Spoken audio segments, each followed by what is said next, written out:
Dressing draping হয়ে গেছে, all হ্যাঁ episiotomy is given, lignocaine injection দিয়ে তুই অ্যানেস্থেশিয়া, লোকাল অ্যানেস্থেশিয়া দিয়ে তুই এপিসিওটমি দিলি, then you are introducing the forceps. Left blade, left hand, left side of the mother. ঠিক আছে, তাহলে আমার লেফট হাতে এরকম, this is called the pen holding fashion, this is my right hand, right hand and I am introducing it inside the vagina. Inside the vagina, what is the function of this hand? This hand will guide the blade inside. Guide the blade, at the same time it will prevent any injury caused by this blade to the lateral vaginal wall, maternal wall. তাহলে এটা ঢুকিয়ে তারপরে এটাকে এখান থেকে slide করে ঢুকিয়ে দেওয়া হয়, স্লাইড করে। এই যে এটা এটা তো এত ছোট না ব্লেডটা, এই হাত দিয়ে ঠেলে ঠেলে এরকম ভাবে ঢোকানো হয়, এই হাত দিয়ে এটা এইভাবে ঢুকিয়ে এই হাতটা দিয়ে গাইড করলি। Once you are inside you will push this, এই যে থামটা আছে থাম দিয়ে এই শ্যাঙ্কের জায়গাটা পুশ করে করে এই জায়গায় করবি। এবারে আমার যে অ্যাসিস্ট্যান্ট আছে এদিকে, অ্যাসিস্ট্যান্ট এসে আমি এটাকে করে এখানে ধর, তুই এটা ধর। এবার আমার next ব্লেডটা similarly, right hand pen holding fashion, right blade into the maternal right side. I put the left hand inside. This hand is for guidance and for protection of maternal vaginal wall from this instrument. তাহলে আমি এরকম ভাবে ঢোকালাম, put this inside, guiding it, এইভাবে ঢোকাই, এইভাবে। ঠিক আছে, now it will be inside. এবারে normally what we do, lock হয়ে যাবে। If suppose লকটা হচ্ছে না, এটা হেড এখানে আছে, সাপোজ হেডের মধ্যে লক হচ্ছে না, দেখুন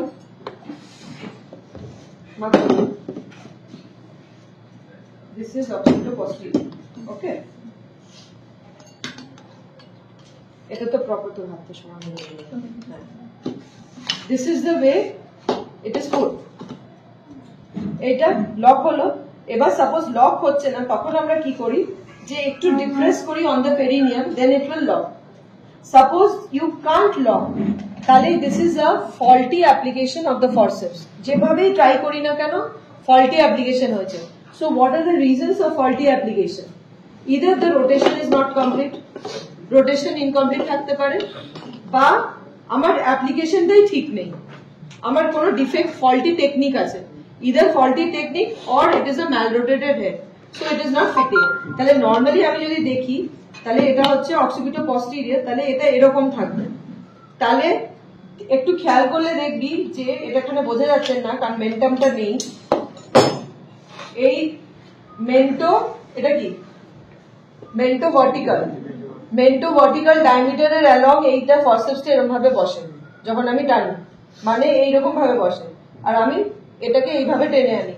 So next হচ্ছে what are the directions of pull of the forceps?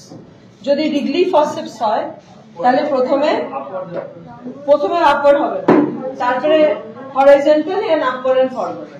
ঠিক আছে, আর যদি লং কার্ভ অবস্টেটিক ফরসেপস হয় তাহলে প্রথমে তোকে ডাউন ব্যাক একটু টেনে নামাতে হবে, তারপরে সামনে আনতে হবে, তারপরে আপওয়ার্ড এন্ড ফরওয়ার্ড, মানে একটা কার্ভ অফ কেরাসের অপোজিটটা দিয়ে তোকে যেতে হবে।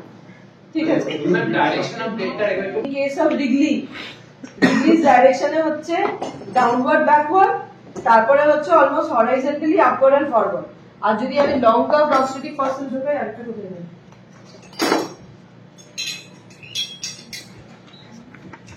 আচ্ছা, একটা জিনিস আমি বললাম না, সেটা হচ্ছে লেফট ব্লেডের মধ্যে একটা স্ক্রু থাকে, সেই স্ক্রুটা দিয়ে এটাকে লক করে দেওয়া হয়।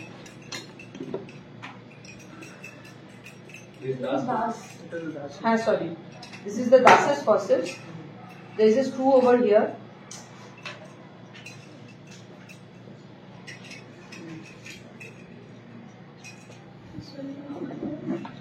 এটা যদি আমার লক না হচ্ছে তাহলে depress on the perineum of it, and then তাহলে এখানে কি করা হয়, প্রথমে আমরা করি ডাউন এন্ড ব্যাক, তারপরে হরাইজন্টাল, তারপরে আপওয়ার্ড এন্ড ফরওয়ার্ড।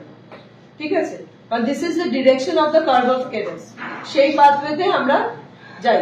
তাহলে প্রথমে হচ্ছে ডাউন এন্ড ব্যাক, তারপরে হরাইজন্টাল একটু হলো, মানে যখন আমি নিচ থেকে টানছি, তারপরে আপওয়ার্ড এন্ড ফরওয়ার্ড, মানে একটা সি শেপের কার্ভ ফলো করে যাই। ডাউনওয়ার্ড আর ব্যাকওয়ার্ড দেন না, ডাউনওয়ার্ড আগেরটা মাঝখানে একটা ছিল না, আগে শুধু দুটোই মুভমেন্ট ছিল। মাথাটা তাহলে ঢোকাতে হবে। কোন সাইডের ব্লেড সেটা আমি ব্লেড গুলো যখন আমাকে এক্সামিনার দেবে, যদি একটা সিঙ্গেল ব্লেড দেয় তাহলে একটু ডিটেকশনে অসুবিধা হবে। দুটো ব্লেড দিলে পরে দুটো সাইড বাই সাইড দেখবি যে এমনি হচ্ছে, সাইড বাই সাইড দেখবি কোন পজিশনে স্টেবলি রয়েছে। একটাই পসিবল পজিশন আছে যেখানে ও স্টেবল ভাবে থাকবে। আমি কি এখন দেখলাম এইদিকে কনক্যাভিটি সব কিছুই দেখি, আমি শুধু বসিয়ে দিলাম এখানে। অসুবিধা হয় হচ্ছে যদি একটা অ্যাক্সিস্ট্রাকশন ডিভাইসের নব লাগানো থাকে তখন ওটা টালমাটাল খায়, যেটা ওকে দিয়েছিলাম, দিলাম না ওকে, হ্যাঁ সেটা নয়তো কিন্তু otherwise it is not difficult. Just এখানে দেখবি কোন পজিশনে স্টেবল আছে, যেই স্টেবল চলে যাবে তুই দেখবি যে apex tip of this part is looking upwards, cephalic curve is looking medially, and this is the pelvic curve. নিচের কার্ভটা মানে এই কার্ভটা হচ্ছে pelvic curve, এটাও pelvic curve, এটাও pelvic curve। pelvic curve that fits into the hollow of the sacrum, ঠিক আছে? এটা যার মধ্যে হেডটা ফিট করবে, যার ভেতরে হেডটা একটা প্রোটেক্টিভ কেজের মতো থাকে, সেটা হচ্ছে cephalic curve, ঠিক আছে? তাহলে এটা হয়ে গেল। বা failed forceps দিচ্ছি। What is trial of forceps? Whenever trial forceps and failed forceps are not the same thing. Trial forceps মানে আমি forceps টা ট্রাই করছি, ট্রায়াল করছি in a setup where there is all facilities for emergency cesarean section. R failed forceps কথাটার মানে হলো আমি foresee করিনি, I don't know, I don't have the knowledge, but also I can't foresee that the forceps will not happen at all. Forceps টা possibly নয় কিন্তু আমি forceps দিয়েছি, that is failed forceps. কিন্তু trial of forceps মানে knowing the fact there is suppose borderline CPD, or the head is big, or the head is malrotated. I know there is possibility that the forceps might not be successful, but still I am trying. That is called trial of forceps. But failed forceps is without my knowledge, I don't have the knowledge, but the forceps will be a definite failure. CPD আছে বা এমন কিছু আছে যার জন্য forceps টা হবেই না, কিন্তু তাও আমি দিয়েছি, that is failed forceps. And in both the condition, trial হোক বা fail হোক, তোর কিন্তু একটা emergency cesarean সেকশনের ফ্যাসিলিটি থাকতে হবে, তবেই তুমি ট্রায়াল দেবে। সাপোজ আমি ভাবলাম যে আমি ডিপ ট্রান্সভার্স অ্যারেস্ট হয়েছে, আমি হাত দিয়ে রোটেট করলাম বা কিলান দিয়ে রোটেট করে আমি ফসফেটসটা দিয়ে বার করে দিলাম, ঠিক আছে? এবার সেটা আমি একটা ট্রায়াল দিলাম, আমি জানি আমার ফ্যাসিলিটিতে আছে, কিন্তু আমি জানি না এটা একটা অক্সিপিটো পস্টেরিয়র হয়েছে, ডিটিএ হয়েছে, আমরা ফসফেটস অ্যাপ্লাই করে তারপরে ফেল হয়ে গেল, মানে আমার কোনো কিছু জানি না, নলেজ নেই, ঠিক আছে? এবার কিলানকে কি করে আমরা অ্যাক্সিস ট্রাকশন ডিভাইসটা আইডেন্টিফাই করি? বাই দ্য নব axis traction device, this along with the handle, this along with the handle, this is the axis traction device. How do we identify the axis traction device? এই দুটো হচ্ছে knob আর এগুলো হচ্ছে parallel, এগুলো parallel হচ্ছে, এটা লম্বা একটা শ্যাফট টাইপের জিনিস, ঠিক আছে? Rod, this parallel rods, these are parallel rods, আর এটা হচ্ছে knob. These knobs will be looking medially and here the concavity will be looking upward, মানে এইরকম এরকম ভাবে থাকবে। তাহলে এটা হচ্ছে এদিককার, এটা হচ্ছে এদিককার,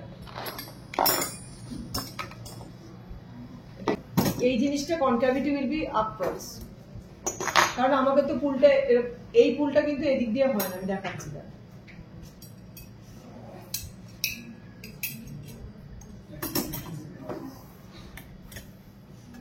सीधा फोर्सेप्स से तो क्या सीधा फोर्सेप्स से तो ट्रैक्शन दे सकते हैं ना? ट्रैक्शन दे सकते हैं, लेकिन the advantage of axis traction device is that you will get more force থেকে পুল করতে পারবে।